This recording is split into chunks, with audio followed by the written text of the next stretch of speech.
지난 6월 한국 제주도에서 배우 윤정희 씨 남편 백건우 피아니스트가 지적 장애인을 위한 음악 여행 연주회를 가졌습니다.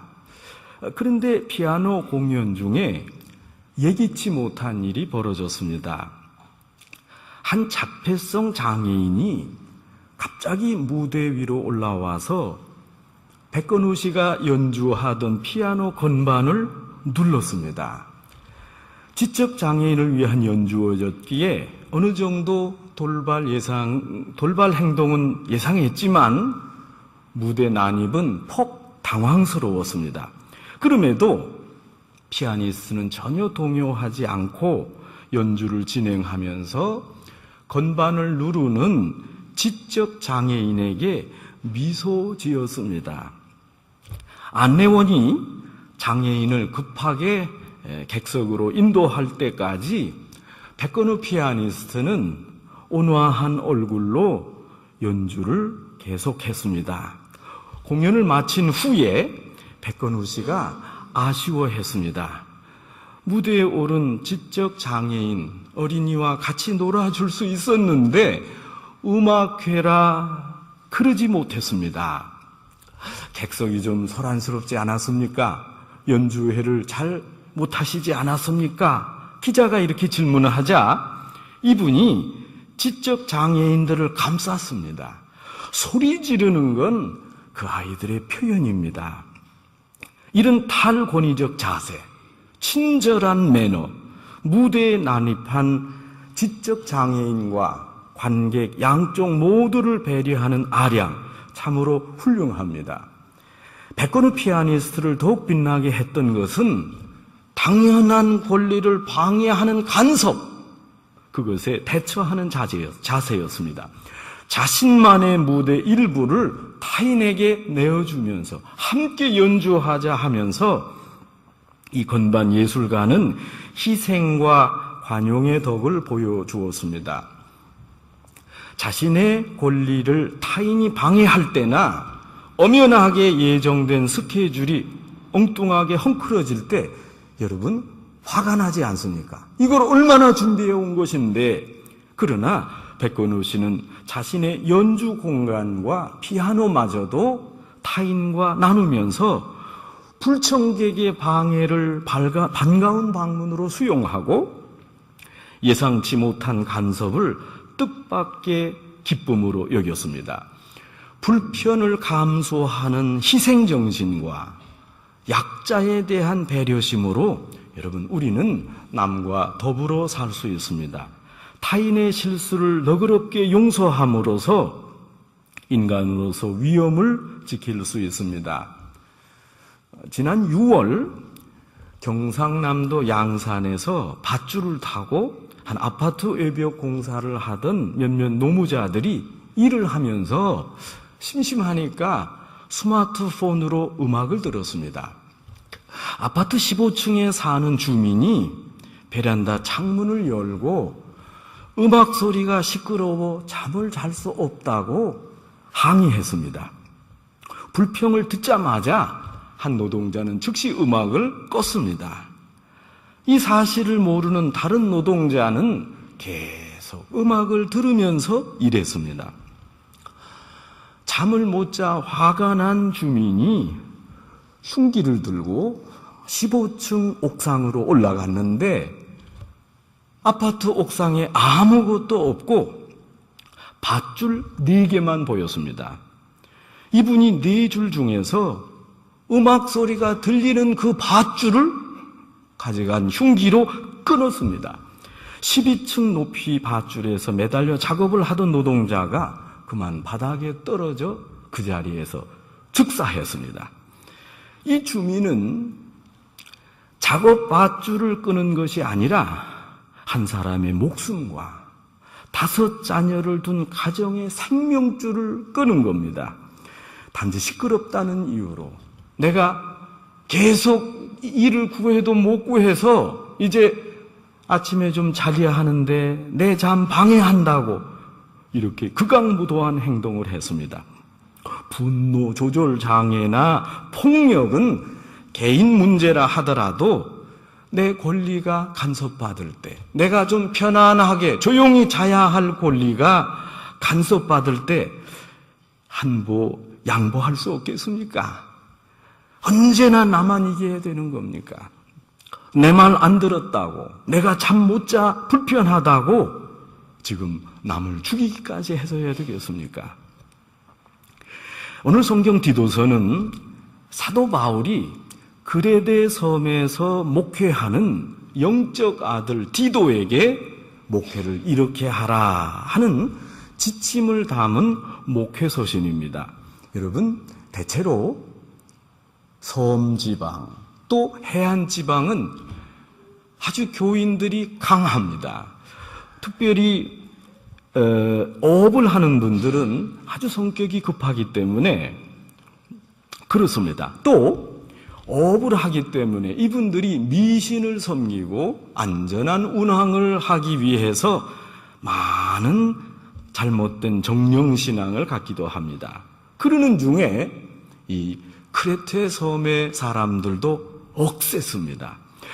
이 억센 사람을 목회하는 디도에게 바울이 이렇게 목회하라 권고한 것입니다. 목회 서신은 그러니까 꼭 목사님만 읽어야 하는 것은 아닙니다. 목회 서신은 일반 신앙인 모두에게 해당되는 내용입니다. 목회 서신은 구체적인 신앙생활 방법을 교훈합니다. 우리는 신앙생활 할 때 교리를 알고 그리고 그 내용을 실천해야 됩니다. 말이 아니고 행동이요, 이론이 아니고 실제입니다. 여러분, 이것이 중요합니다. 그래서 목회 서신을 읽어보면 일종의 케이스 스타디입니다. 다양한 경우마다 어떻게 대처해야 하나 하는 목회적이고 신앙적인 덕목을 강조합니다. 오늘 본문은 특별히 불신자에게 또 믿음이 연약한 자에게 어떻게 대해야 되나 그것을 강조하고 있습니다. 여러분, 혹 믿음이 좋으십니까?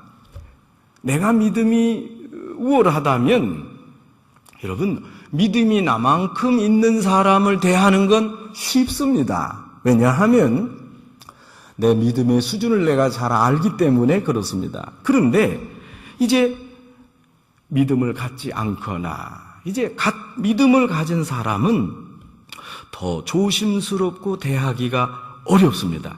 나로서는 이해가 되지만 믿음이 연약한 상대방이 이걸 잘 이해할까 힘들기 때문입니다. 마치 유리그릇을 대하듯 불신자를 조심스레 대하고 다루어야 합니다. 여러분, 오늘 성경 2절에 보면 이 불신자를 다룰 때 어떻게 해야 하나 요약본이 나옵니다. 여기 2절에 보면 동사가 4개가 나옵니다. 믿음이 연약한 자를 대할 때 행해야 할 핵심 내용입니다. 여기 보면 비방하지 말라, 다투지 말라, 관용하라, 온유하라. 여러분, 믿음이 연약한 자, 불신자에 대해 비방하지 말고 다투지 말고 그저 용서하고 온유하라 하는 겁니다. 불신자를 절대 대항하여 비방하거나 다투지 말고 온유하여 언제나 관용하라. 여러분, 이 네 동사를 요약하면 이게 사랑입니다. 예수님으로 인해 구원을 얻고 하나님 자녀로 이 세상을 살아가는 신자에게 가장 중요한 실천 덕목은 사랑과 선행입니다. 여러분, 사랑은 크리스찬이 하나님과 모든 사람, 모든 창조물을 대하는 내면적 덕목이라면 선행은 그 내면적 덕목인 사랑을 이제는 겉으로 드러내는 것입니다. 사랑이 표현되면 선행이요, 선행의 내적 근원은 사랑입니다. 그래서 성경은 성도들에게 늘 사랑하라, 그리고 이 사랑을 실천하라, 선행을 행하라 끊임없이 강조합니다. 왜냐하면 선행이 사랑의 표현이요 사랑의 연장이기 때문입니다. 성도들이 선행을 베풀 때 한 가지 주의할 점이 있습니다. 하나님의 뜻 가운데 선행을 실천해야 합니다. 하나님의 뜻에 합당하지 않은 선행, 이것은 헛수고입니다. 하나님이 원하시지 않는 바를 행한들 무슨 소용이 있겠습니까? 여러분, 내가 자랑하려고 선행하는 겁니까? 이력서에 기록하려고 내가 선행을 하는 것입니까? 오늘 본문은 성도들이 어떤 자세와 무슨 목적으로 선행을 실천하는 게 합당한가 소상히 알려줍니다. 여기 본문에 보면 선을 행할 때 옛날에 매이지 말고 이전 일을 잊지 말라고 권고합니다. 불신자로 살던 부끄러운 상태를 잊지 말아야 됩니다. 그리고 그런 불신자의 상태로 돌아가지도 말라고 권고합니다. 여러분, 우리가 지금은 이렇게 신자로 거룩한 채 하고 살지만 따지고 보면 우리가 믿기 전에는 불신자와 동일했습니다. 어리석고 불순종했고 쉽게 속았고 정욕과 행락에 매여 있었고 악독과 투기를 일삼고 가증스럽고 서로 미워했습니다. 여러분, 그러니까 고상한 척하지 맙시다. 다 우리가 이런 형편없는 상태였습니다. 여러분, 혹 주위에 아직도 향락에 젖어 사는 사람들을 보셨습니까? 그분들을 보시면 저는 그런 공통점을 발견하겠습니다. 그분들이 그게 너무 즐거워서 좋아서 지속하는 게 아닙니다. 제가 보기에는 벌써 인이 박혔습니다. 이미 중독됐습니다. 그래서 헤어나오지 못하는 것입니다. 성도 여러분, 우리의 부끄러운 과거를 잊지 맙시다. 그러나 이런 과거에 매이지도 맙시다. 과거를 잊지 말라 하는 것은 겸손하라 하는 겁니다. 나도 그런 사람이었다. 또 매이지 말라는 것은 이미 구원받은 자로 은혜를 모르는 상태로 과거로 돌아가지 말라는 것입니다. 내가 이전에 그런 사람이었다. 별 수 있느냐? 또 돌아가자. 여러분, 개구리가 올챙이적 시절을 잊으면 건방집니다. 누구나 올챙이 기간을 거쳤습니다. 이전 어렵게 지낼 때, 고통을 당할 때, 특별히 죄 중에 있을 때 하나님 사랑을 알기 전에 나의 밑바닥 시절을, 그런 자신을 기억해야 됩니다. 여러분, 우리는 흔히 믿음 생활을 하고 나면 구원받기 전에 그 처절함은 잊어버립니다. 안타까운 일입니다. 첫 은혜를 받았던 그때를 잊지 말아야 됩니다. 지금 나 자신을 살피면서 우리는 경성해야 됩니다. 그렇다고 거기에 매여서도 안 됩니다. 옛날 잘못 때문에 내가 다시 약해지고 망가져도 안 됩니다. 여러분, 출애굽기에서 하나님의 말씀하시는 바가 무엇입니까? 나는 애굽에서 430년간 종살이 하던 너희 이스라엘을 이끌어 낸 여호와 하나님이다. 애굽에서 이제 가나안으로 가도록 너희를 출애굽시켰다. 그것입니다. 출애굽 구원을 받은 이스라엘은 광야에 나온 그대로 죽어도 좋겠습니다. 그 지긋지긋한 속박의 땅에서 풀려났지 않았습니까? 지금 압박에서 풀려난 자유를 생각하면 너무도 감사하고 또 고마운 일 아닙니까? 그래서 하나님이 말씀했습니다. 애굽을 잊지 말라. 이것이 출애굽을 향한 하나님의 메시지입니다. 애굽에서 나왔으면 전환, 컨버트 해야지 복귀, 리버트 하면 안 됩니다. 언제라도 우리는 과거를 잊지 말아야 됩니다. 그러나 과거에 매여서도 안 됩니다. 구원받지 못했던 슬프고도 처참한 과거에서 깨끗이 벗어나야 합니다. 그러나 그때 그 처참한 상태를 우리는 기억해야 됩니다. 여러분, 우리 자신이 얼마나 소중한 존재이고 사랑받는 사람들입니까? 우리는 신앙 안에서 우리의 자존감을 높여야 합니다. 자존감이 낮으면 신앙 안에서 자존감이 낮으면 그것은 신앙이 없는 것입니다. 어디에서 본인이 소중한 존재임을 알 수 있는 것입니까? 여러분, 무엇으로 우리 신앙적 자존감이 높은 것입니까? 나를 위해 십자가에 못 박혀 돌아가신 예수님의 사랑으로 할 수 있습니다. 나를 위해 죽으셨습니다. 적어도 우리 신앙 고백은 그렇습니다. 십자가를 바라볼 때 우리는 두 가지를 생각해야 됩니다. 첫째, 구원 받을 수 없는 나같이 형편한 존재를, 죄인을 살리셨다. 그리고 둘째는 내가 얼마나 소중한 존재인가. 십자가를 볼 때마다 그 십자가를 통해 예수님이 생명을 버리고 나를 구했으니 얼마나 나는 소중한 존재인가, 이것을 생각해야 됩니다. 나는 너무나 소중한 존재이다. 나 자신을 구원하기 위해 예수님이 생명을 십자가에서 내놓으셨다. 내 자신의 구원과 예수님이 자신의 생명을 바꾸셨다. 여러분, 그런데 나만 구원받았습니까? 우리 주위 모든 믿는 사람이 다 구원받았습니다. 여러분, 예수님이 모두를 위해 죽으셨습니다. 자, 그러면 믿는 사람만 해당됩니까? 아직 믿지 않고 채 복음을 듣지 못해 불신자로 있는 사람들에게 가능성이 있습니다. 이제 전도되면 그 사람들을 위해서도 예수님이 십자가에 돌아가신 것이기 때문입니다. 주위 사람들에 대한 평가 내가 내지 말아야 됩니다. 하나님이 독생자를 희생하여 피값으로 이웃을 구원하셨습니다. 엄청난 생명입니다. 우리가 함부로 대하지 말아야 됩니다. 하나님이 구원하신 생명을 비록 믿음이 연약해도 불신자라도 우리가 마음대로 평가해서는 안 됩니다. 제가 한국에서 목회할 때 그 교회 한 집사님이 이전에 조그만 방직 공장을 경영했습니다. 이분이 남편을 일찍 사별하고 물려받은 공장에서 부인 집사님이 열심히 일했습니다. 유복자 외아들을 낳았습니다. 하루는 공장에서 일을 한 이후에 아들에게 젖을 먹이고 잠이 들자 그 공장 바로 옆에 있던 기숙사 방에 이 아이를 뉘고 나와서 일을 계속했습니다. 그런데 갑자기 그 숙직실에서 불이 났습니다. 아이 생각에 이 집사님이 깜짝 놀라서 숙직실로 급하게 뛰어갔습니다.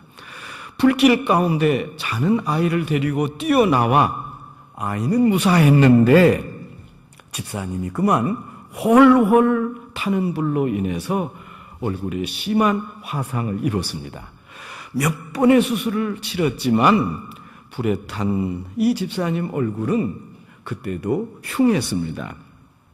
이 유복자 외아들이 건강하게 자라고 이제 학교를 다닐 때 친구들의 놀림을 받았습니다. 하루는 이 아들이 집에 돌아와서 어머니께 불평했습니다. 엄마 얼굴은 왜 그러냐? 화상 입은 얼굴 창피하지도 않느냐? 친구들이 놀려서 학교 못 가겠다. 아들이 속상해했습니다.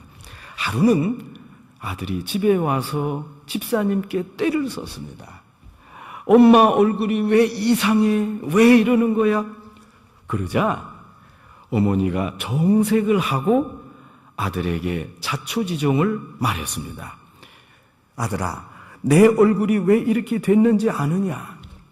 바로 내가 자고 있던 공장 숙식실에서 불이 나자 너를 구하러 내가 들어갔다가 내 얼굴에 화상이 입게 된 것이다. 자, 이래도 내 얼굴이 보기 싫으냐? 어머니 설명을 들은 이후에 아이의 생각이 달라졌습니다. 어머니 얼굴을 볼 때마다 생각했습니다. 우리 어머니는 훌륭한 분이다. 어머니 얼굴이 비록 예쁘지 않지만 어머니가 나를 살리셨다. 나를 극진히 사랑하는 어머니다. 이제 내가 얼마나 소중한 존재인가. 어머니 얼굴을 볼 때마다 본인이 참으로 특별한 존재라고 느꼈습니다. 여러분, 십자가를 볼 때마다 내가 그런 존재입니다. 나만입니까? 우리 모든 이웃입니다. 신앙인만입니까? 불신자요, 믿음이 연약한 모든 사람에 해당됩니다. 십자가는 모든 인간의 구원을 위한 가능성이기 때문에 그렇습니다. 하나님의 자비와 역사와 긍휼로 말미암아 우리 모두가 구원을 받았습니다. 하나님이 우리에게 나타내신 사랑 중에 가장 큰 사랑, 그것은 독생자 예수님을 이 땅에 보내신 겁니다. 하나님이 인간을 구원하기 위해서 독생자를 보내시고 십자가에 죽게 하셨습니다. 구원의 날은 벌써 왔습니다. 문제는 그 구원 초청을 내가 받아들이냐 하는 것입니다. 이것은 우리의 행위가 아니라 하나님의 긍휼로 구원하신 것입니다. 여러분, 만일 기독교가 타종교처럼 우리의 능력으로, 우리의 정성으로 구원을 받는다 하면 참으로 어려울 겁니다. 구원받기 어렵습니다.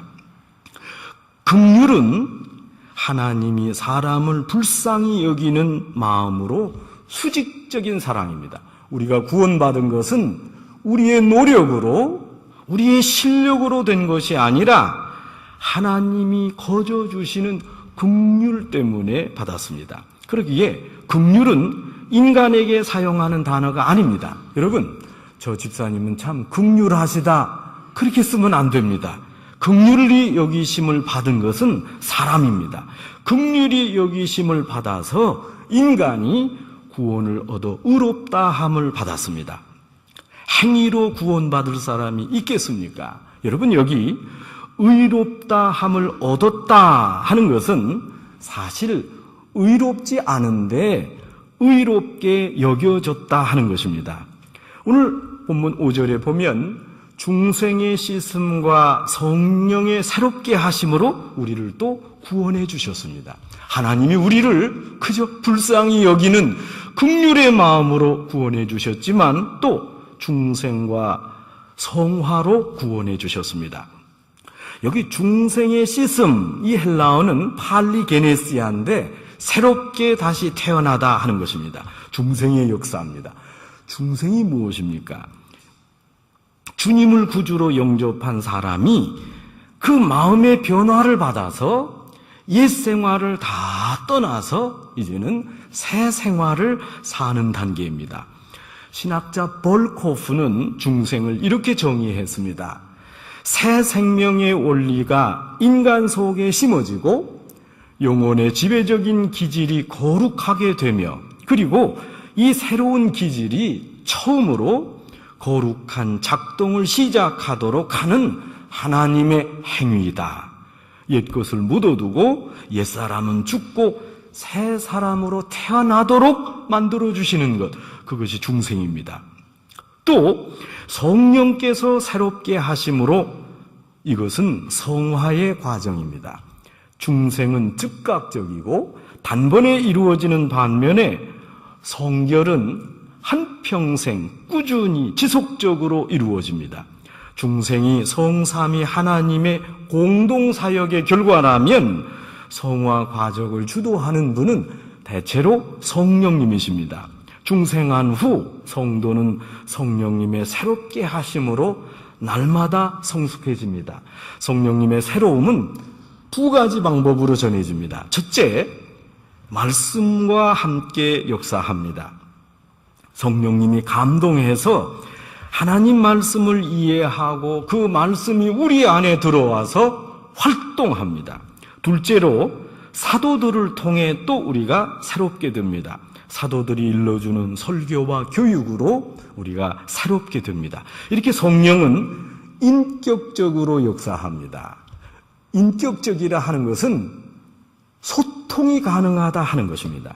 우리를 구원하고 중생하고 성결하도록 성삼위 하나님이 우리와 소통하면서 우리가 이해되도록 하면서 힘을 다하셨습니다. 여러분과 제가 엄청난 사랑으로 구원받았습니다. 우리 모두가 얼마나 대단한 존재입니까? 이런 구원을 받은 귀한 존재, 우리가 이제는 화목하지 않을 수 없습니다. 하나님이 독생자를 이 땅에 보내주시고 희생시키시고 성령님이 우리 안에 내주하셔서 구체적으로 우리의 생활, 또 말씨를 다 인도하는 수고를 아끼지 않으시고 우리를 중생하게 하시고 성결하게 하셨습니다. 얼마나 많은 수고하셨습니까? 하나님은 구원을 계획하시고 예수님은 십자가 죽음의 핏값을 직접 오셔서 치르시고 성령님은 우리 안에 내주하셔서 구체적인 생활 지침을 주셨습니다. 성삼위 하나님이 각각 다른 역할로 최선을 다해 우리를 구원하시고 인도해 주셨습니다. 우리 자신의 신앙적 자존감도 높아야 하겠고 우리 사이에 화목이 있어야 합니다. 여러분, 성삼위 하나님이 역사해서 내가 구원받고 이 자리에 있습니다. 나는 아무것도 아니다. 그런 망발이 없습니다. 신앙적 자존감이 높아야 됩니다. 또 여러분, 관계성에서 우리는 유념해야 됩니다. 이렇게 구원받은 나는 하나님이 도와줘서 이만큼 신앙을 유지하는 나는 나 혼자가 아닙니다. 주위에 모두 사람입니다. 그러므로 이제 그 사람과도 어느 누구와도 화목해야 됩니다. 우리는 신자뿐 아니라 오늘 성경이 강조하는 대로 불신자와 믿음이 연약한 자와도 좋은 관계를 맺어야 됩니다.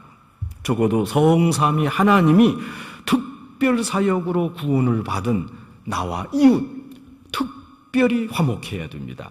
성삼위 하나님이 이런 엄청난 사역을 통해 구원해 주셨고 지금도 구원 과정을 이루시는데 우리가 자존감이 낮고 우리 사이에 화목이 없으면 되겠습니까? 우리가 서로 반목하고 질시하면 하나님의 구원 의미가 아무것도 없습니다. 우리를 구원하신 하나님은 공동체 화목을 원하십니다. 41대 대통령 조지 허버트 워커 부시가 1988년 대통령직에 출마했을 때 당시 선거 전략의 귀재라 불리는 에트워터를 기용했습니다.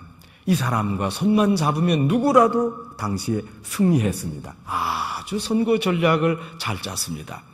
이때 특별히 부탁을 받고 에트워터가 마키아벨리의 군주론과 손자의 손자병법, The Art of War를 기초해서 선거 전략을 세웠습니다. 이제 이기려고 아주 이 책을 정독했습니다. 여러분, 우리가 잘 아는 손자병법의 주제가 무엇입니까? 상대방을 파멸시키지 못하면 내가 죽는다. 그러므로 최선의 방어는 공격이다. 이런 방식으로 선거운동을 진행해서 상대 후보를 떨어뜨리고 선거 전략가로 세계적인 명성을 얻었습니다. 그런데 이분이 젊은 나이에 갑자기 두통을 앓고 의사 진단을 받아보니까 큰 뇌종양을 발견하고 이제 얼마 살지 못합니다. 이런 선고를 들었습니다. 죽음 앞에서 이분이 신앙생활을 시작했습니다. 걸음마 신앙생활이지만 열심히 신앙생활했습니다. 이분은 죽음을 앞두고 절실하게 전도했습니다. 특별히 가장 불쌍히 여겼던 아프리칸 아메리칸 청소년을 전도했습니다. 이분의 메시지가 그것입니다. 파괴는 절대로 승리가 아니다. 남을 파괴하는 건 나도 망하는 길이다. 그리스도와 성령의 능력을 소유해라. 내가 성령 충만한 너희들에게 이 나라 미국을 부탁한다. 파괴지상주의자가 예수님 전도자로 변화됐습니다. 어떻게 그렇습니까? 성령님의 힘으로 됐습니다. 성령님의 강권적인 역사로 이 사람이 전적으로 변화되었고 변화된 이 사람이 복음을 아주 절절하게 전했습니다. 성도 여러분, 성령님이 역사해야 우리 사람이 중생하고 성령님이 역사하셔야 성결해지고 성숙하게 됩니다. 성령님은 분열과 대립이 아니라 통일과 연합을 도모합니다. 성령님으로 우리가 하나가 됩니다. 성도 여러분, 오직 성령님이 풍성히 임할 때 우리의 성품과 취향과 입맛과 가치관, 심지어 외모까지 달라집니다. 여러분, 성령 충만해지면 우리 교회와 우리가 살고 있는 이 동네 커뮤니티도 변화됩니다. 이것이 성령님의 풍성한 역사의 결과입니다. 성령을 받고 성령 충만할 때 우리는 모든 시험을 이깁니다. 성숙해집니다. 그리고 이때 하나님의 사랑을 크게 깨닫습니다. 어려운 일들이 있지만 우리의 마음은 자유롭습니다. 성령님이 말씀합니다. 너희에게 근심이 있느냐? 그 근심, 걱정, 부끄러운 일 모두 다 벗어버려라. 성도 여러분, 내 힘으로 나의 부끄러운 과거로부터 벗어나고 성숙해질 수가 없습니다. 성령님이 나를 과거로부터 출애굽시켜 주십니다. 여러분, 중국의 고전 중용 23장의 내용입니다. 작은 일도 무시하지 않고 최선을 다해야 한다. 작은 일에도 최선을 다하면 정성스럽게 된다. 정성스럽게 되면 곁에 배어 나오고, 곁에 배어 나오면 겉으로 드러나고, 겉으로 드러나면 이내 밝아지고, 밝아지면 남을 감동시키고, 남을 감동시키면 이내 변하게 되고, 변하면 생육된다. 변해야 살 수 있다 하는 것입니다. 성도 여러분, 오직 세상에서 지극히 정성을 다하는 사람만이 우리와 세상을 변화시킬 수 있습니다. 우리가 먼저가 아닙니다. 하나님이 먼저 우리를 구원해 주셨습니다. 지금도 성삼위 하나님이 구원해 주십니다. 엄청난 사랑을 받았습니다. 이제 이 사랑은 우리만이 아니고 이웃도 받았습니다. 다 존귀한 존재입니다. 이제는 이런 엄청난 사랑을 받은 우리의 할 일이 있습니다. 우리가 굉장한 신분을 얻었지 않습니까? 함부로 살아서 안 됩니다. 여러분, 경거망동해서도 안 됩니다. 여러분, 한마디 말도 숙고해야 됩니다. 이제 우리에게 굳건한 사명이 있습니다. 엄청난 구원을 얻은 자로 이제 정성을 다해 사랑하고 선행을 베풀어야 됩니다. 계속 베풀어야 됩니다. 지속적으로 해야 됩니다. 이웃을 사랑하고 선행을 실천해야 됩니다. 이것은 옵션이 아니고 믿는 자의 마땅한 도리입니다. 하나님께 먼저 사랑을 받았기 때문입니다. 성도 여러분, 십자가 사랑을 생각하면 내 자신의 의미가 커지고 통일된 공동체가 화합하고 영생의 소망이 확실해집니다. 미래가 환하게 보입니다. 영생의 소망을 확실하게 바라볼 수 있습니다. 결국 우리 믿는 사람들이 나중에 하나님의 상속자가 됩니다. 영생의 소망은 오직 예수 그리스도께 있습니다. 성령의 새로움을 힘입어서 영생의 소망을 소유하고 사랑과 선행을 끊임없이 행하고 또 신자뿐에게 아니라 불신자에게, 믿음이 특별히 연약한 자에게 사랑을 지속적으로 베푸시는 성도 여러분 되시기를 주님의 이름으로 축원합니다.